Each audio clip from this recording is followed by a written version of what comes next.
Cece was a beautiful person inside out. When she walked into a room, she just lit the whole room up. She had a $1,000,000 smile that would brighten up anybody's day on a rainy day.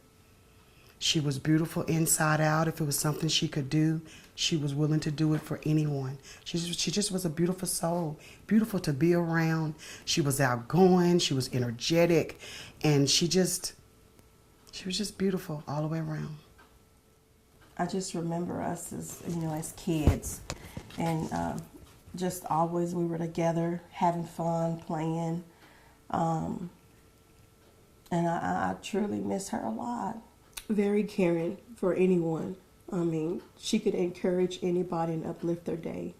That's what I always remember most about her. I always remember every Christmas, every birthday. If no one showed up, she did, with a gift for each and everybody.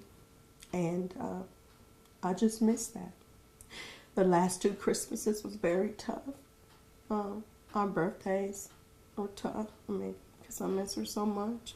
Yes. I mean, if it hadn't been for their hard effort and work, we wouldn't have apprehended the suspect in this case. So I'm just grateful.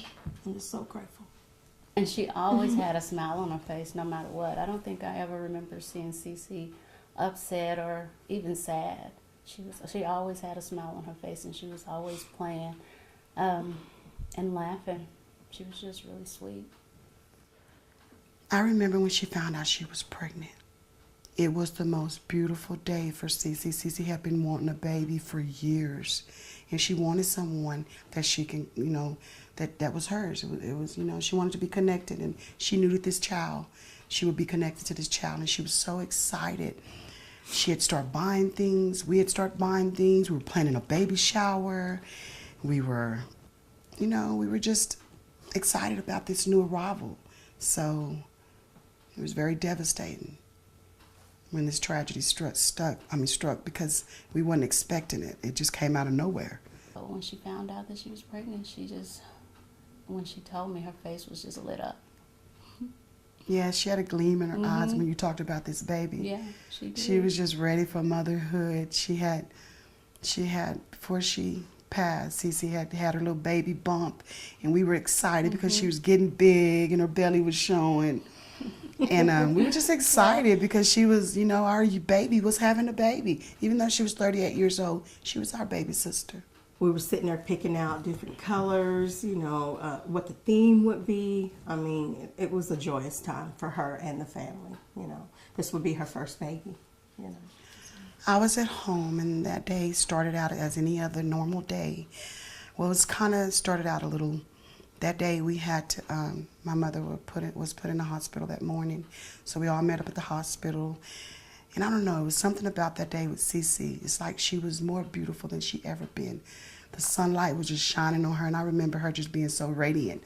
It could have been the baby, the glow, the pregnant glow.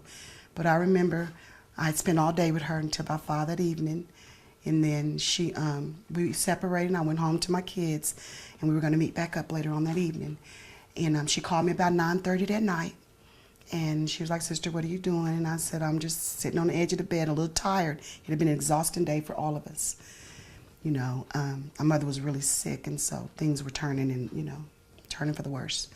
And so she said, "I love you." So she said, "I'm really, really tired. I had a long day, so I'm going in to lay down."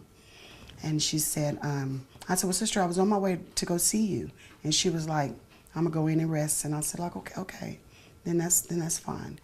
And she was like, she said, "I love you." It was a long silence on the phone, like nothing before.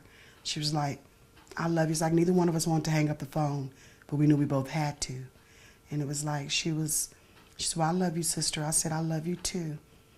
And that would be the last time that I would hear her voice alive. She was murdered by about 9:50, a few minutes after she got off the phone with me. And so I went on to sleep, not thinking nothing of it, and I get a phone call, and it's my daughter-in-law. And she calls me, and she said, "Mama Steph, have you heard what happened at Plum Creek apartment? They said a 4-month pregnant girl is dead. Have you checked on Cece?" I said, "Cece's fine, I just talked to Cece." And she was like, but she said she was 4 months pregnant. So that sent up a red flag to me because that was very detailed. So I got up, and on my way down, flying down the Amarillo Boulevard, I approached her apartment, and the lights were everywhere, helicopters were everywhere, and a part of me my stomach just bubbled. I just knew that I didn't want to believe it was her. So I called my sister Sandy, and that's when I got the phone call to come up to the hospital.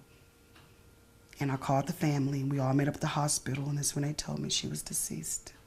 Remember that we were at the hospital. We were there to see my mom because we had just admitted her in. And of course, like she was saying, she wasn't doing very well, you know. And I just remember the day sitting in the window and was just looking out into the sky. And she said, you know, I had a funny dream. And she said, I've been hearing bells. I said, bells? I said, what do you mean bells? She said, bells. And I called my Amy, and she said, usually bells means either you're going to have a baby or there's some type of death. And I was like, that's kind of strange. She said, yeah, I've been just hearing it like for the last 3 or 4 days.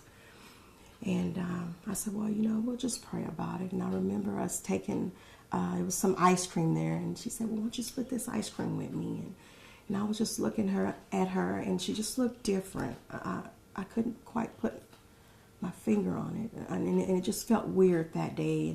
And as I was saying before, I was looking at the sky, and something felt different. But I didn't know what it was. I didn't know that evening that was going to happen to my sister. And so she said, well, I'm getting kind of tired. I'm ready to go. I said, well, that's fine. Let's just go. And we met to the parking lot at Northwest. And she said, well, you know, I have an appointment in the morning to find out what the baby was, you know, the sex of the baby. And I said, okay. She said, well, will you go with me? I said, I would love to go with you. And so she got out the vehicle because I drove her around to her car because she was tired. She got out of her vehicle. I looked at her. She looked at me, and she almost tripped a little bit. I said, be careful. I don't want us to have to go to the doctor sooner than we have to. And but little did I know that would be the last word, the last thing that I say to her. And then that night, I was sitting here before my sister called, and I was just sitting here, and I just kind of felt out of place. I didn't know what it was. And I had looked at my husband. I said, honey, something's weird. I don't know what that is. And then about 10 to 15 minutes later, that's when I received a phone call from my sister, Stephanie, that, you know, my other sister could possibly be dead. And I was like, you know, I couldn't believe that. I was like, no, you know, we just left the hospital. You know, these things were racing through my mind, you know. But, you know, when we got over there and went to the hospital, you know, she was gone. And I still find it hard to believe that she no longer will be able to spend time with us, to spend holidays, to give me a hug, to see her pretty smile. That's forever erased. I can never have that back. I thank God that the time that He did give to us to share with her and be a part of her life, I'm so grateful for that, you know. So Earlier that day, I was at work, and CC called me, and I talked to her my whole lunch break. We just talked, and that's unusual because when we would call each other, talk to each other, would never be that long. She would just tell me what she needed or what she wanted, and then that was it. But we talked for the whole hour. And I remember when we got off the phone, she said, it was so good talking to you, sis. She said, I really do love you. She said, and I really do appreciate all that you do for us and, you know, with Mom. And she was telling me that Mom was in the hospital. And I was telling her when I got off at 5, me and Tyler would come to the hospital and see Mom. And then I had to go back. So she was like, well, call me later because I enjoyed talking to you. And I said, okay. But we ended up meeting up at the hospital.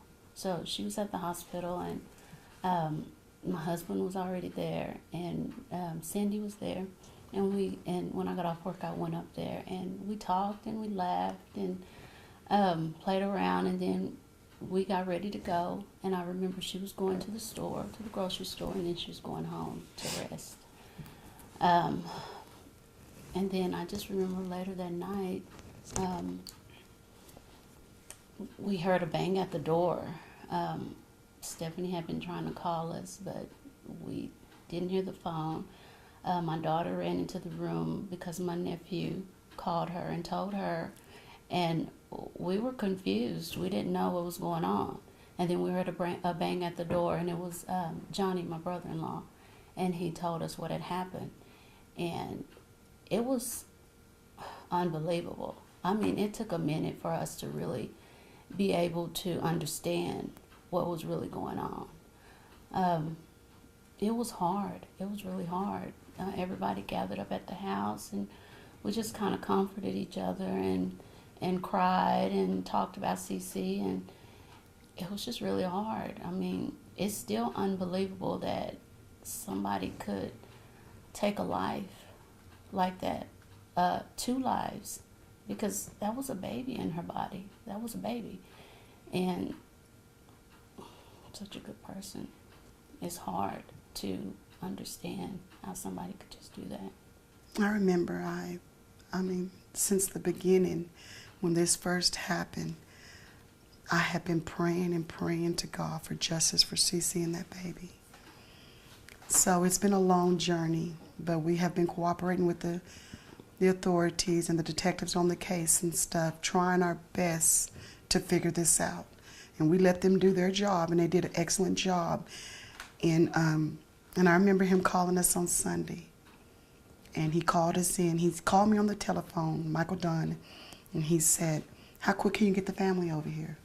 I said, "Well, pretty quick. It'll probably just be me and my sister Sandy." And I said, "But we can get over there pretty fast." And I said, "Right now?" He was like, "Right now." So I said, "Okay, we'll be right there, Michael Dunn." So I called my sister Sandy up. She was in the Sleeping Beauty.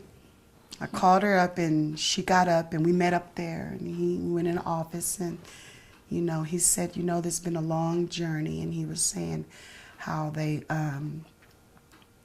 had been getting leads in left and right, and that finally they've apprehended somebody for Cece's murder, the shooter.